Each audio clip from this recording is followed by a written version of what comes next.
Hey everybody. I know I always make my videos at the most strangest times and I don't ever tell anybody that I'm making them. But I make them live when I can and then I just put them out on Facebook and send them out the next day. So here we go. This is going to be August 11th through the 15th. I'm doing a really short one because there's so much power that's coming in right now. And it's very much guiding energies across the board. It's a very positive time if you're using that energy properly. And I mean it that way because what I'm getting is, do you want to be reborn? Do you want to be alive? I mean, really alive. Alive, enjoying life. Vitality, strong, free, liberated. This is the time to be able to come into some of that power and start recreating it. We just had the new moon. We just had the Lion's Gate, and that power and that energy is still there. So this is the time to rebirth, to start the new direction, to start a new foundation, to really become alive. But you got to remember, and I say this all the time, I'm like, you have to be able to control your inner chaos if you ever want to harness your power. And that's because power, when someone's in their power, when someone's truly in their power, there's a whole lot more to fear from a person who's in their power. People who are in their power aren't afraid of nothing. People who are in their power, for one, no restraint, because they know how to control their inner chaos so that they can harness that power. People who give fake power come off entitled, come off very dictatorish. They belittle. They try to provoke energies so that they have power. But a person who's truly in their power knows they can't be pushed around and therefore won't be. It's that simple. This is about harnessing the strength within us, the vitality of us, and bringing this week up. It's inner guiding energies. But this week is all about communication. Communication. I need to see my notes, son. Healing what has been abandoned from within you.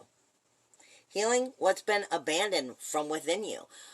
The healing that you've avoided, ignored, stuck under the carpet, stuck in the closet, the skeletons in the closet, where the ego has lied to you and told you that you are secure. And you're starting to see that that's not the truth. What are you getting into? You're starting to see where the ego's security was actually insecurity, trying to keep you in a place of keeping you exactly where ego wanted you. You weren't growing. But this week is about action within that communication you have with yourself, and especially the communication you have outwardly, because that communication you have outwardly will definitely be speaking on if you are in that vitality, if you are in that inner freedom, that inner power, that inner liberation, or are you in that fake vitality, that fake power that's dictatorish, belittling, and trying to control and possess the situation because you're actually in fear. And you need to understand that throughout this week, as we come to the end of this week, as we come into the weekend, might even be Friday, the sun is going to be squaring Pluto, which is going to say, if it's a square, automatically it makes it challenging. Pluto is the spirit. Pluto is the spirit that you don't believe that you have the guts to muster from within. Pluto is death, decay, and destruction for renewal, rebirth, and regeneration. And it is taking place in the outer world. So the outer world is going to feel like it is stronger than you are. But remember, darling, all signs take their orders from the sun. And the sun is what is questioning Pluto. And it's coming into your creative energy, to your ability to find pleasure in your life and to stand up for yourself. So this is saying you speak your words, you speak your heart, you speak your truth, you do your action from your heart. Not from fear, not from ego, not from trying to be in control and secure a situation that's actually insecure from deep within you. You do this right and it will bring you more power. But like I said, this has a lot to do with communication. The sun is going to square Pluto throughout as we come closer to the end of the week. But you've got to understand that power is building already. And the sun still has all that energy from the Lion's Gate still within it. But here's your second thing. You have the Sirius star, which is making major conversations this week. The Sirius star, when we look at it in astrology, it can also be seen as like Thor's hammer. It can be seen as divine reflection. It can be seen as God's consciousness. But it comes from that inner fourth house on a universal scale of Cancer, which is mothering. But this time it's about mothering ourselves. Okay? Because Cancer tends to be nesting in its energy. Cancer is the most emotional of the signs. I mean, honestly, that's why Sirius star is here. It's the biggest empath. It's also one of the ones that get angrier out of anything. Okay? And this is why I said this is knowing your inner ego, knowing your inner chaos. Because the Sirius star is bringing in its power to that fourth house, which ultimately, on a universal scale, is your inner emotional security, or showing you where you lack that security. And you need to start building some foundation for inner emotional security. Remember, the soul can never be taken from you.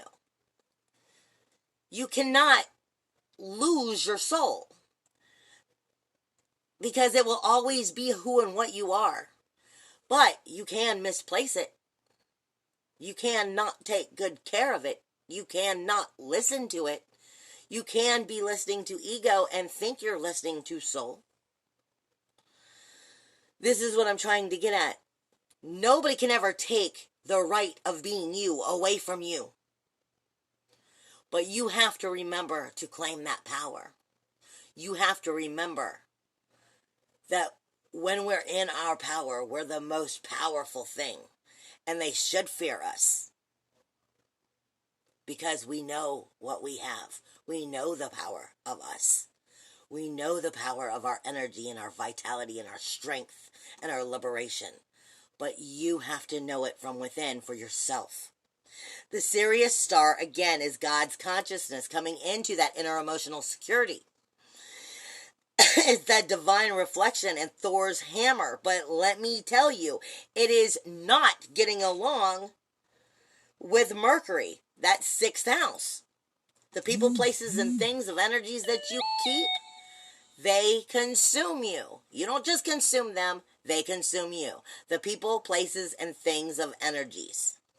These are your everyday daily tasks, your mundane tasks.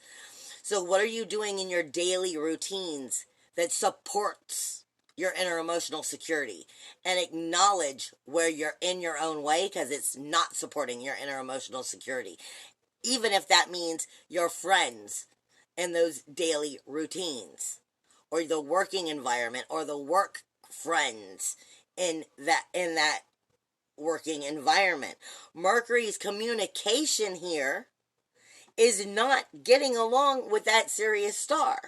So this is your inner emotional security, the home of who and what you are, residing within you with strength and bold captivity of who and what you are, your soul. And knowing that when you speak to your daily routines, you speak with authority, but not with belittling, not with controlling. You're only controlling you, because nobody else can control you. And that is the key. It is also not getting along with Lilith or Ceres, which are in Gemini, more or less, and the North Node. Again, communication. Communication in Gemini is about everything that's up close and personal to you, because the North Node is there trying to teach you what you have got to learn in order to move forward, of everything that is up close and personal to you in your life within the communication, and how to run the world through that communication. And how can you stay in power? Remember, when you're in power, you're more feared, because they can't control you. It's making sure that you're having that power.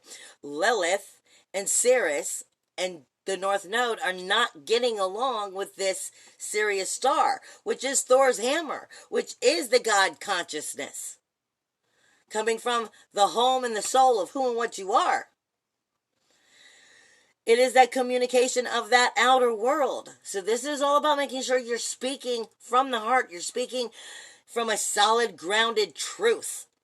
And that you're not allowing your emotions to get away with you. Remember, Gemini are the twins. It's all logic or it's all emotion.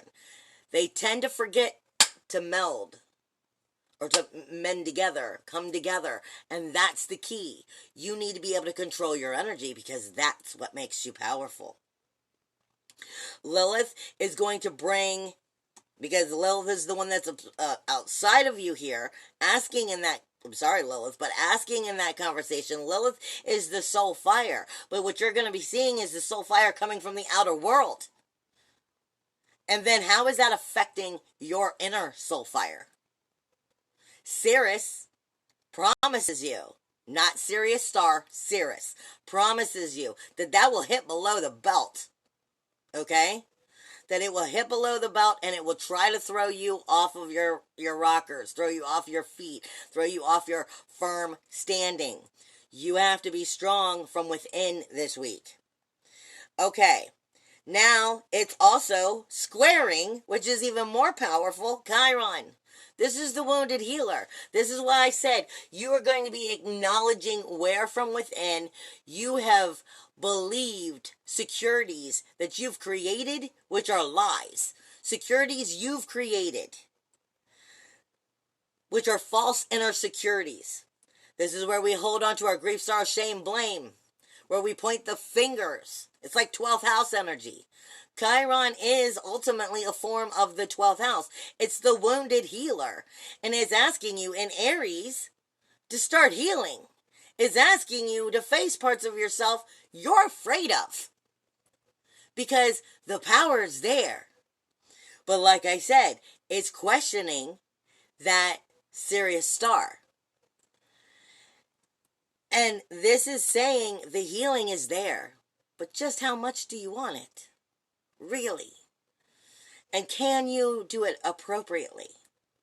How much do you want to be alive? How much do you want to have that strength and that vitality and that liberation and that freedom and that power of you?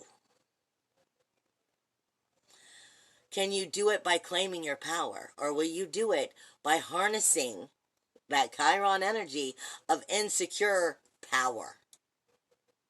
This is not about belittling. This is not about being a dictator. This is not about trying to control the situation. The only person that you have to control is you, and everybody else can fuck right off.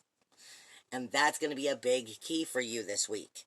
Now, the moon is going to be coming out of Virgo today on the 11th, going into Libra, and then going into Scorpio. So as we come into the weekend, it's going to get more intense. Scorpio, especially because of the energies that are going on in the political world.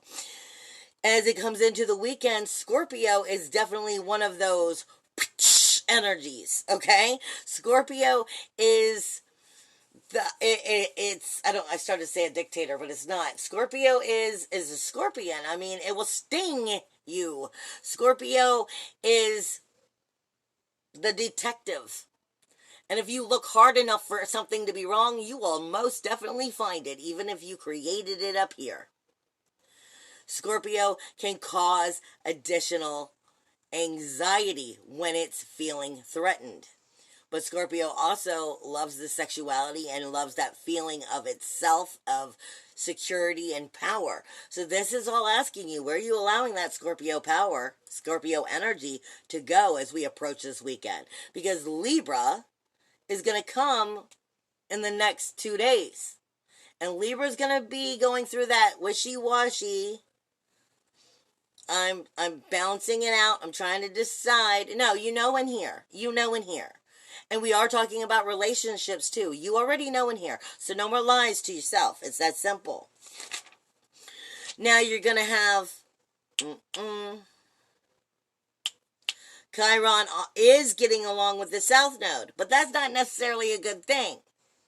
Okay? Like I said, the South Node in Sag, which is your spiritual self on a universal level.